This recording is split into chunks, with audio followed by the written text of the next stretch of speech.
तो hi friend, welcome to our YouTube channel English and Odia education.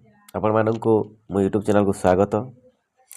तो आज friend आज हम पढ़ा 5टी कवि विषय। यही कवि मानकर कविता प्रत्येक वर्ष रे ओटीटी रे आसी। आपण देखिए कवि गंगाधर स्वभाव कवि गंगाधर मेहेर, फकीरमोहन सेनापति, गोपीनाथ महांती, कैबर राधानाथ राय, सुरेंद्र महांती, यही 5 जन कविंकर विषय ही प्रत्येक वर्ष उठी जाइछि। चलो ये 5 जन कवि विषय आज आलोचना करिबा। स्वभाव कवि गंगाधर मेहेर तांकर जन्म होइथिला 9 तारीख 8 मास 1862 मसीहा एवं मृत्यु होइथिला तांकर 4 तारीख 4 मास 1924 मसीहा। तांकर देख काव्य गुटिक हला इंदुमती 1993 रे लिखिथिले। तांकर प्रकाशित होइथिला एटा हला तांकर प्रथम प्रकाशित आधुनिक काव्य। उत्कल लक्ष्मी 1894 रे प्रकाशित होइथिला। से बोली तपस्विनी 1912 रे एवं कीचकबोध 1903 रे एवं प्रणय वल्लभी, रस रत्नाकर, महिमा, कविता कुल्लोक, अयोध्या दृश्य, बलराम देव, पद्मिनी तांकर शेष कृति। देख एबे कविता माने देखिबा। तांकर कविता मध्य देख अहल्या स्तव 1892 रे प्रकाशित होइथिला। आर्धस्थाली सर्वाधिक लोकप्रिय कविता एटा। भक्त, अमृतमय, मधुमय, मातृभूमि, अर्पण, आश्रमे प्रभाते, उत्कल लक्ष्मी, खद्यातर खेद ओ सूर्य प्रतिदीप, भारती भावना, ताकु मध्य बोली थांती धर्म अवतार, नर मयूर, भरोसा, महाजन, स्वभाव ओ स्वभाव, उत्कल भारतीଙ୍କ भक्ति, मधुपर मधुभिक्षा, धर प्रति बसंत व्रत। देख एबे देखिबा गोपीनाथ महांतीଙ୍କର से कौन कौन लिखिछंती। तांकर जन्म होइथिला 20/4/1914 रे एवं तांकर मृत्यु होइथिला 20/8/1991 रे। देखो तांकर लेखकृति उपन्यास हेउछि मन गहिर चाष 1940 मसीह रे प्रकाशित होइथिला। तांकर प्रथम उपन्यास एटा। दादी बुढ़ा 1944 मसीह रे प्रकाशित होइथिला। परजा 1945 रे, अमृतर संतान 1947 रे, शरत बाबूଙ୍କ गली 1950 मसीह रे प्रकाशित होइथिला। हरिजन 1948 मसीह रे प्रकाशित होइथिला। राहुल छाया 1952 मसीह रे, दुई पत्र 1954 मसीह रे, सपन माटी 1954 मसीह रे, दाना पानी 1955 मसीह रे, शिव भाई 1955 मसीह रे, अपहंच 1961 मसीह प्रकाशित होइथिला। लय विलय 1961 मसीह रे प्रकाशित होइथिला। तंतिकार 1963 मसीह रे प्रकाशित होइथिला। माटी सकाळ 1964 मसीह रे प्रकाशित होइथिला। पाहांता 1970 रे, आकाश सुंदरी 1972, अनल नल 1973, मन मनर निया 1979, दिग बहुडी 1979, बुंदाए पानी 1988 मसीह रे, किछि कहिबाकू चाहे 1989 मसीह रे, जान कामा 1989 मसीह रे, मेरिया 1989 मसीह रे। आ देख गप से कहीं गप लिखिथिले। घासर फूल 1951 मसीह रे प्रकाशित होइथिला।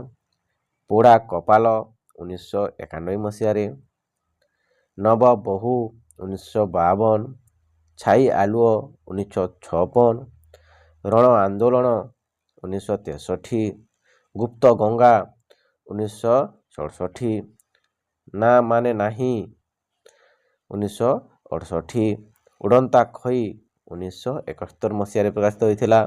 ସରଶଯ୍ୟା 1992 ମସିହାରେ, ତିନି କାଲ 1993 ମସିହାରେ, ବାଘେଇ 1995 ମସିହାରେ ପ୍ରକାଶିତ ହୋଇଥିଲା। ଚାଲ ଫକୀରମୋହନ ସେନାପତିଙ୍କ ବିଷୟରେ ଜାଣିବା। ସେ କ'ଣ କ'ଣ ସବୁ ଲେଖିଛନ୍ତି। ତାଙ୍କର ଜନ୍ମ ହୋଇଥିଲା 13 ତାରିଖ 1 ମାସର 1843 ମସିହାରେ ଏବଂ ତାଙ୍କର ମୃତ୍ୟୁ ହୋଇଥିଲା 14 ତାରିଖ 6 ମାସ 1918 ମସିହାରେ। ତାଙ୍କୁ ସେ 75 ବର୍ଷରେ ତାଙ୍କର ମୃତ୍ୟୁ ହୋଇଥିଲା। ଦେଖ 4ଟି ଉପନ୍ୟାସ ଲେଖିଛନ୍ତି ସେ। ପ୍ରଥମ ଉପନ୍ୟାସ ହେଲା 6 ମାନ ଆଛ ଗୁଣ୍ଡ, 2 ଓ ମାମୁଁ, 3 ହେଲା ପ୍ରାଶ୍ଚିତ, 4 ହେଲା ଲଛମା। ତାଙ୍କର କ୍ଷୁଦ୍ର ଗଳ୍ପ ଗୁଡ଼ିକ ଦେଖ। ରେବତୀ 1898 ମସିହାରେ ପ୍ରକାଶିତ ହୋଇଥିଲା। ବାଲେଶ୍ୱର ପଙ୍ଗାଲୁଣ 1907 ମସିହାରେ ପ୍ରକାଶିତ ହୋଇଥିଲା। ବାଲେଶ୍ୱର ମହାଜାନୀ 1907 ମସିହାରେ ପ୍ରକାଶିତ ହୋଇଥିଲା। ମୌନା ମୌନି 1907 ମସିହାରେ ପ୍ରକାଶିତ ହୋଇଥିଲା। ପୁନ ମୂଷିକ ଭବ 1909 ମସିହାରେ ପ୍ରକାଶିତ ହୋଇଥିଲା। ଡାକ ମୁନ୍ସି 1912, କାଲିକା ପ୍ରସାଦ ଗୋଲାପ 1913 ମସିହାରେ ପ୍ରକାଶିତ ହୋଇଥିଲା। କମଳା ପ୍ରସାଦ ଗୋଲାପ 1913 ମସିହାରେ ପ୍ରକାଶିତ ହୋଇଥିଲା। ଧୁଲିଆ ବାବା 1913 ମସିହାରେ ପ୍ରକାଶିତ ହୋଇଥିଲା। ପେଟେଣ୍ଟ ମେଡିସିନ 1913 ମସିହାରେ ପ୍ରକାଶିତ ହୋଇଥିଲା। ସୁନା ବୋହୂ 1913 ମସିହାରେ। ବିଲେଇ ବିଶାଲ 1913 ମସିହାରେ। ଅଜା ନାତି କଥା 1915 ମସିହାରେ ପ୍ରକାଶିତ ହୋଇଥିଲା। ବଗଲା ବଗୁଲି 1914 ମସିହାରେ ପ୍ରକାଶିତ ହୋଇଥିଲା। ସଭ୍ୟ ଜମିଦାର 1914 ମସିହାରେ ପ୍ରକାଶିତ ହୋଇଥିଲା। ରାଣୀ ପୁଅ ଅନନ୍ତା 1913 ମସିହାରେ। ମାଧ ମହାନ୍ତିଙ୍କ କନ୍ୟା ସୁନା 1915 ମସିହାରେ ପ୍ରକାଶିତ ହୋଇଥିଲା। ଅଧର୍ମ ବିତ 1915, ପାଠୋଇ ବୋହୂ 1915 ମସିହାରେ ପ୍ରକାଶିତ ହୋଇଥିଲା। ଗାରୁଡ଼ି ମନ୍ତ୍ର 1916 ମସିହାରେ ପ୍ରକାଶିତ ହୋଇଥିଲା। ଫକୀରମୋହନଙ୍କ ପ୍ରଥମ କବିତା ହେଲା ଉତ୍କଳ ଭ୍ରମଣ 1892ରେ ପ୍ରକାଶିତ ପାଇଥିଲା। ତାଙ୍କର ଅନ୍ୟାନ୍ୟ ପଦ କୃତିମାନଙ୍କ ମଧ୍ୟରେ ପୁଷ୍ପମାଲା, ଉପହାର, ପୂଜା ଫୁଲ, ପ୍ରାର୍ଥନା, ଅବସର ବାସରେ ଓ ଧୂଳି ପ୍ରଧାନ। ଚାଲ ଏବେ ଜାଣିବା ପୈବ ରାଧାନାଥ ରାୟଙ୍କ ବିଷୟରେ। ତାଙ୍କର ଜନ୍ମ 28 ତାରିଖ 9 ମାସ 1848 ମସିହାରେ ହୋଇଥିଲା ଏବଂ ତାଙ୍କର ମୃତ୍ୟୁ ହୋଇଥିଲା 17 ତାରିଖ 4 ମାସ 1908 ମସିହାରେ। ତାଙ୍କର କାବ୍ୟ ଗୁଡ଼ିକ ହେଲା କେଦାଲ ଗୌରୀ 1885 ମସିହାରେ ପ୍ରକାଶିତ ହୋଇଥିଲା। ଚନ୍ଦ୍ରଭାଗା 1886 ମସିହାରେ ପ୍ରକାଶିତ ହୋଇଥିଲା। ନନ୍ଦିକେଶ୍ୱରୀ 1887 ମସିହାରେ ପ୍ରକାଶିତ ହୋଇଥିଲା। ଭାଷା 1888 ମସିହାରେ ପ୍ରକାଶିତ ହୋଇଥିଲା। ପାର୍ବତୀ 1890 ମସିହା, ଚିଲିକା 1891 ମସିହା, ମହାଯାତ୍ରା 1891ରୁ 1892 ମସିହାରେ ପ୍ରକାଶିତ ହୋଇଥିଲା। ଦରବାର 1897 ମସିହାରେ ପ୍ରକାଶିତ ହୋଇଥିଲା। ତାଙ୍କର କବିତା ଗୁଡ଼ିକ ହେଲା ତୁଳସୀ ସ୍ତବଳ 1894 ମସିହାରେ ପ୍ରକାଶିତ ହୋଇଥିଲା। ଯଜାତି କେଶରୀ 1894 ମସିହାରେ ପ୍ରକାଶିତ ହୋଇଥିଲା। ଉର୍ବଶୀ 1895 ମସିହାରେ ପ୍ରକାଶିତ ହୋଇଥିଲା। ଦଶରଥ ବିୟୋଗ 1901 ମସିହାରେ ପ୍ରକାଶିତ ହୋଇଥିଲା। ଭରତ ଗୀତିକା 1903 ମସିହାରେ ପ୍ରକାଶିତ ହୋଇଥିଲା। ଧବଳେଶ୍ୱର ସ୍ରୋତମ 1903 ମସିହାରେ ପ୍ରକାଶିତ ହୋଇଥିଲା। ସାବିତ୍ରୀ ଚରିତ୍ର 1906 ମସିହାରେ ପ୍ରକାଶିତ ହୋଇଥିଲା। ତିନି ବନ୍ଧୁ 1898 ମସିହାରେ ପ୍ରକାଶିତ ହୋଇଥିଲା। ବନ୍ଦନା 1911 ମସିହାରେ ପ୍ରକାଶିତ ହୋଇଥିଲା। ନିବେଦନ 1911 ମସିହାରେ ପ୍ରକାଶିତ ହୋଇଥିଲା। ପ୍ରତାପ ରୁଦ୍ର 1911 ମସିହାରେ ପ୍ରକାଶିତ ହୋଇଥିଲା। ଶ୍ମଶାନ ଦୃଶ୍ୟ 1904, ଏକାଗ୍ରତା 1904, ଦୁର୍ଯ୍ୟୋଧନର ରକ୍ତ ନଦୀ ସନ୍ତରଣ ମସିହାରେ ପ୍ରକାଶିତ ହୋଇଥିଲା। ତାହା ଜାଣିବା ସୁରେନ୍ଦ୍ର ମହାନ୍ତିଙ୍କ ବିଷୟରେ। ତାଙ୍କର ଜନ୍ମ ହୋଇଥିଲା 21 ତାରିଖ 6 ମାସ 1922 ମସିହାରେ ଏବଂ ତାଙ୍କର ମୃତ୍ୟୁ ହୋଇଥିଲା 21 ତାରିଖ 12 ମାସ 1990 ମସିହାରେ।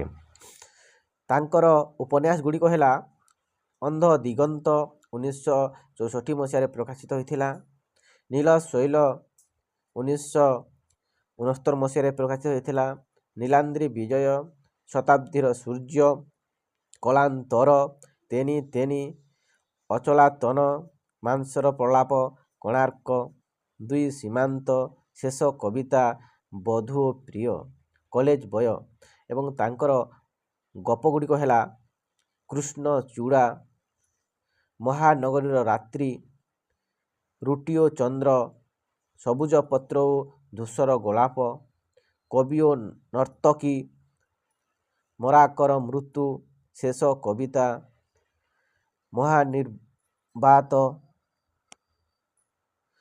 ଯଦୁବଂଶ, ରାଜଧାନୀ ଏବଂ ତାଙ୍କର ସମାଲୋଚନା ଗୁଡ଼ିକ ହେଲା ଓଡ଼ିଆ ସାହିତ୍ୟର ଆଦି ପର୍ବ, ଓଡ଼ିଆ ସାହିତ୍ୟର ମଧ୍ୟ ପର୍ବ ଓ ଓଡ଼ିଆ ସାହିତ୍ୟର କ୍ରମ ବିକାଶ। ଠିକ୍ ଅଛି ଫ୍ରେଣ୍ଡ, ଏହି ଭିଡ଼ିଓ ତୁମମାନଙ୍କୁ ପସନ୍ଦ ଲାଗିଥିଲେ ଏହି ଭିଡ଼ିଓକୁ ଲାଇକ୍ କରିବ ଏବଂ ସେୟାର କରିବ ଏବଂ ଚ୍ୟାନେଲକୁ ସବସ୍କ୍ରାଇବ୍ କରିବ। ଧନ୍ୟବାଦ।